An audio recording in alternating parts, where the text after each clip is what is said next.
ఇప్పుడు సుప్రీంకోర్టు సిట్ని ఏర్పాటు చేసిన దాంట్లో ఆంధ్రప్రదేశ్కి సంబంధించిన అధికారులు ఉన్నారు, అదేవిధంగా సిబిఐ అధికారులు కూడా ఉన్నారు. అందులో క్లియర్గా మెన్షన్ చేసింది ఏంట్రా అంటే అందులో ఏ రకమైన జంతువుల కొవ్వు లేదు. ఏదైతే శాంపిల్స్ వీళ్ళు కలెక్ట్ చేశారో ఆ కలెక్ట్ చేసిన శాంపిల్స్ తెలుగుదేశం హయాంలో జూలై 2024లో అంటే తెలుగుదేశం పార్టీ అధికారంలో ఉంది, తెలుగుదేశం పార్టీ తాలూకా బోర్డు అక్కడ ప్రెజెంట్ అయి ఉంది.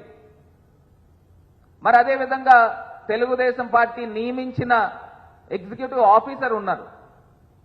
మరి వీళ్ళందరూ ఉంటుండగా ఆ శాంపిల్స్ మళ్ళీ రీరౌట్, ఆ ట్యాంకర్స్ మళ్ళీ రీరౌట్ అయ్యి ఏ రకంగా మహాప్రసాదంలో వాడతారని ప్రశ్నిస్తా ఉన్నా.